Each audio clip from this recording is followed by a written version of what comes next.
High high, আজকে আমি একটা আমের আচার বানাচ্ছি। সেই রেসিপিটাই তোমাদের সঙ্গে শেয়ার করব, যদিও আমি এটা ইউটিউব দেখেই করেছি। তো খুব সহজেই এই আমের আচারটা বানানো যায়। এই আমের আচারের এইরকমভাবে লম্বা লম্বা করে পিস করে দেখে নাও। এরকম লম্বা লম্বা করে পিস করে আমি অনেকক্ষণ আগেই কেটে রেখে দিয়েছিলাম। কেটে এটাকে জাস্ট একটু চিনি দিয়ে মাখিয়ে, একটু না একটু পরিমাণ মতন, যারা বেশি মিষ্টি আচার খেতে চাও তারা মিষ্টি, যারা টক মিষ্টি তারা বুঝেই চিনিটা দিয়ে দেবে। তো এটা হচ্ছে আমি চিনি দিয়ে প্রথমে 2 ঘন্টা মতন ভিজিয়ে রেখেছিলাম। আর এটা যেটা দেখছো, এটা কোনো জল না, এটা চিনির রসেই এটা পুরো এরকম হয়ে গেছে। এই পুরো আমটাই হচ্ছে চিনির রসে চোবানো, ঠিক আছে? তো এরকমভাবে এটা হচ্ছে আমি এটা সমেতে এটা বসিয়ে দিলাম গ্যাসের মধ্যে।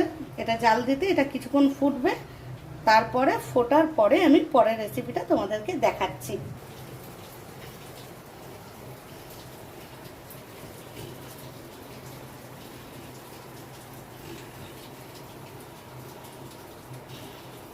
আর এখানে কি কি মশলা নিয়ে নিয়েছি একটু দেখিয়ে দিচ্ছি। একটু লাগবে নুন, একটু লাগবে হলুদ, একটু লাগবে কাশ্মীরি লঙ্কার গুঁড়ো, আর এটা হচ্ছে নিয়ে নিয়েছি শুকনো লঙ্কা। এটাকে জাস্ট একটু চিলি ফ্লেক্স করব। আর এটা আমি এক মশলা একটা বানিয়ে নিয়েছি, আগেই বানিয়ে রেখেছিলাম এটা। এই মশলাটা কি কি দিয়ে বানিয়েছি সেটা তোমাদেরকে বলছি, আর কিছুক্ষণের মধ্যে সেটা তোমাদেরকে বলছি যে এই মশলাটা আমি কি কি দিয়ে বানিয়ে রেখেছি। আর এটা বানাবো এখন চিলি ফ্লেক্সটা বানিয়ে নিই, তারপরে বলছি। তার মধ্যে ততক্ষণ একবার এটাও দেখিয়ে দিই, এটা ঠিক ফুটছে, এরকমভাবে ফুটছে, দেখে নাও।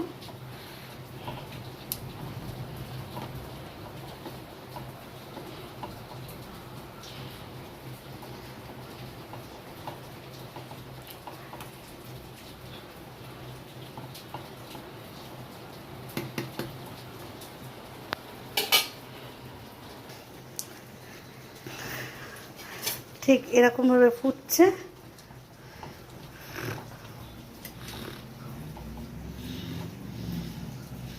আর বর আজকে খুব সুন্দর, খুব জোরে বৃষ্টি পড়ছে, খুব সুন্দর একটা অ্যাটমসফিয়ার ঘরটার মধ্যে তৈরি করে রেখে দিয়েছে, করে এমনি যে মহারাজের মতন শুয়ে রয়েছে।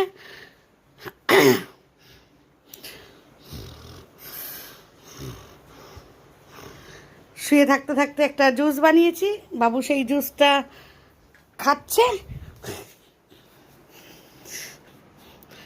একটা জুস বানিয়ে রেখেছিলাম, বাবু সেই জুসটা খালি খাচ্ছে আর গিয়ে গড়াচ্ছে, এই করছে। আর কি বলবো, বাইরে বৃষ্টির ওয়েদারটাও